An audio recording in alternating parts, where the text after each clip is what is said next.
Assalamu alaikum. In this video we will start our topic of acute inflammation, which is an initial and rapid response to tissue damage and infection that starts within minutes and hours and lasts for several hours or even days. As mentioned here, there are three major components of acute inflammation. The first one is vasodilation of microvasculature, and this vasodilation leads to an increase in blood flow.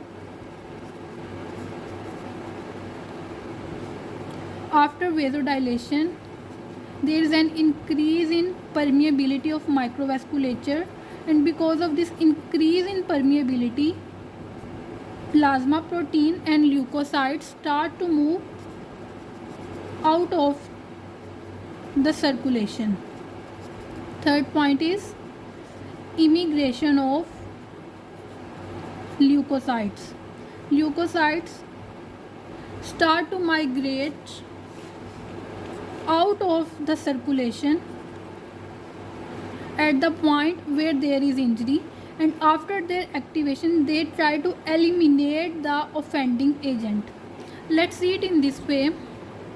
There is a society, the people of which are living in harmony, but whenever a person outside the society or from within the society start to damage the peace by attacking the people or maybe by any other means, so the security persons, the people that are responsible for the security of society, they come forward and they start to fight against that person which is damaging the peace, and they try to eliminate that person.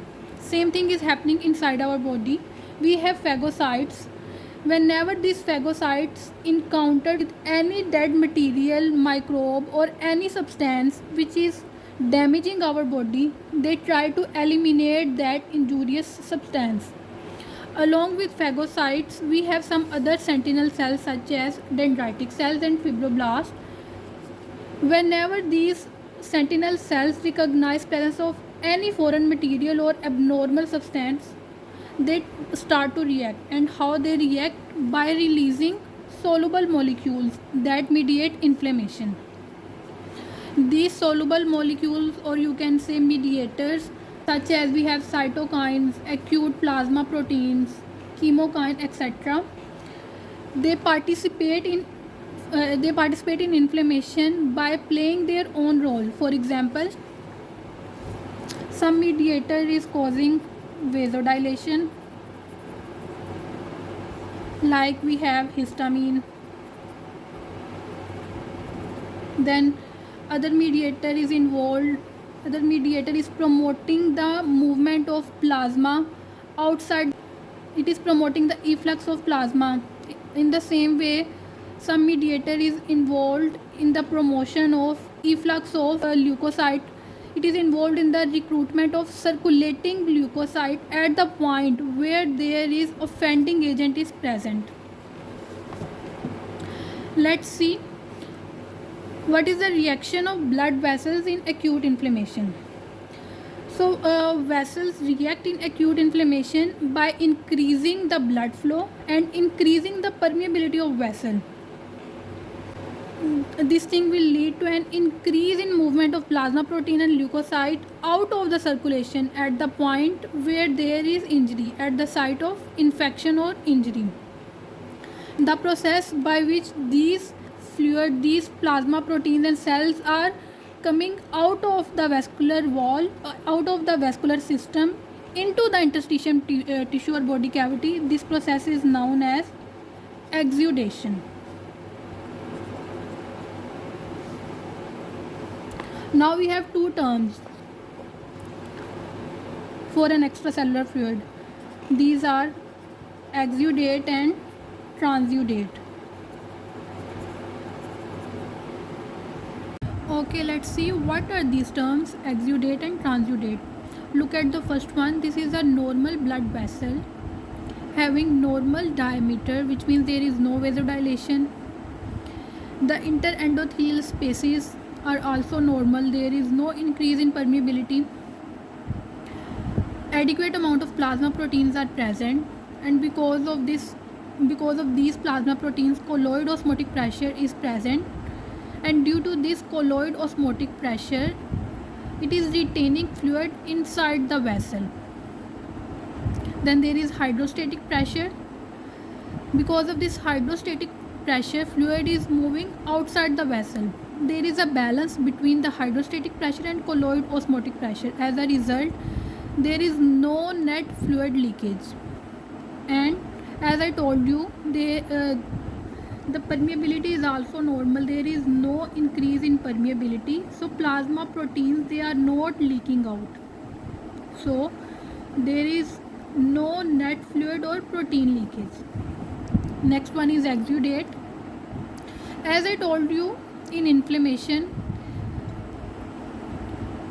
the diameter of blood vessel and the permeability both increases. Because of increased diameter, which termed as vasodilation, because of vasodilation, more and more blood is flowing. There is increase in blood flow, and because of increase in permeability, plasma protein along with blood cells are coming out of the vessel in interstitium. So exudate is such an extracellular fluid which contains high protein content and blood cells. Let's see the third one, transudate. In transudate, there is no inflammation, so there is no vasodilation or increase in permeability. The diameter is normal, it is same as compared to the normal one. There is no increase in interstitial endothelial spaces. So what's the difference between transudate and normal one? Look at the plasma proteins. Here plasma proteins are less as compared to the normal blood vessel. Decrease in plasma protein can be because of decreased protein synthesis, or it can be because of increased protein loss, or it can also be because of protein malnutrition. Whatever the underlying reason is, what we are looking here is less amount of plasma protein, and because of this less amount of plasma protein, colloid osmotic pressure decreases obviously, and this decrease in colloid osmotic pressure results in leakage of fluid. This is the one reason of transudate.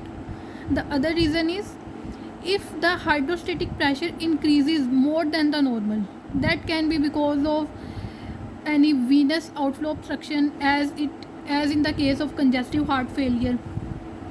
So because of this increased hydrostatic pressure, more fluid is coming out, but the interendothelial spaces are normal, so plasma proteins cannot leak out.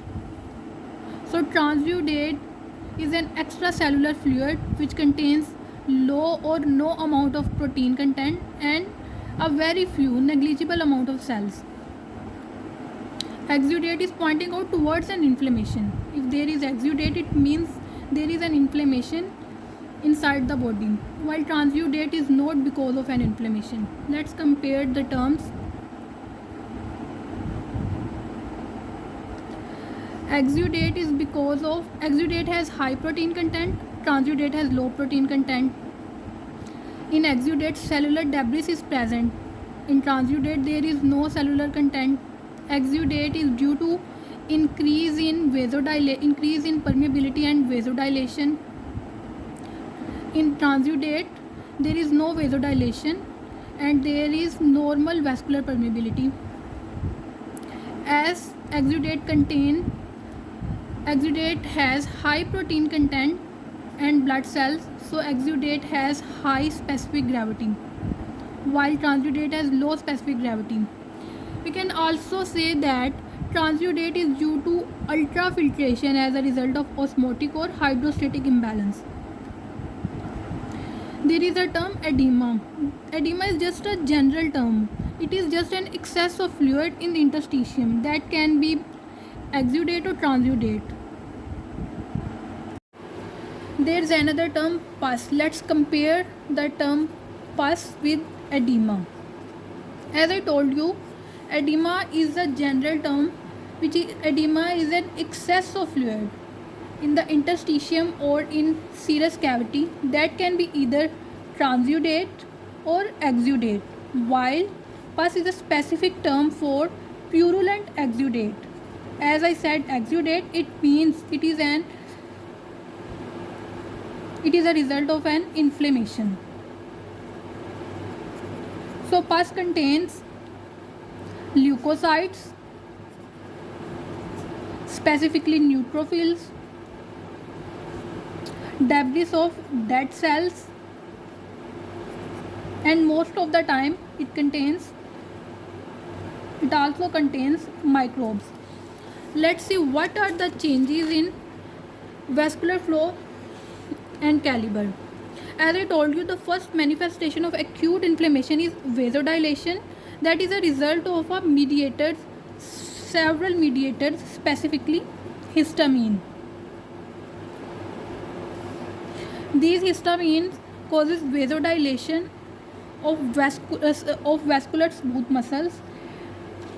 The vasodilation first involves arterioles, and because of vasodilation of arterioles,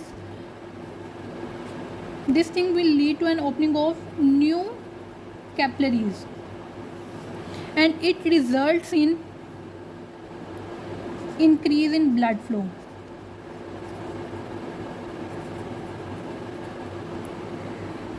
That causes heat and redness at the site of inflammation.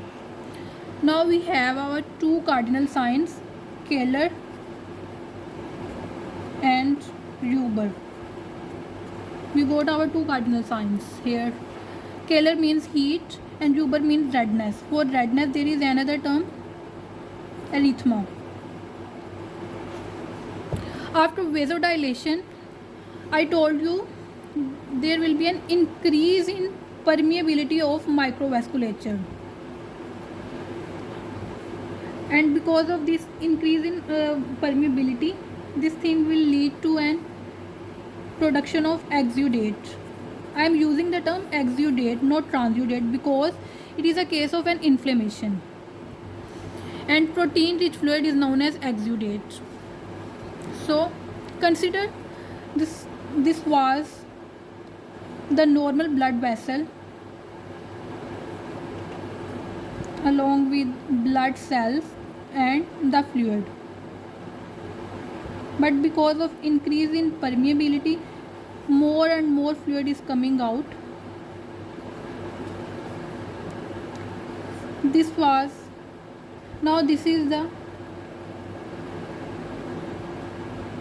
there is a vasodilation, so the diameter of vessel has been increased, and because of loss of fluid we have less fluid, and these are our blood cells.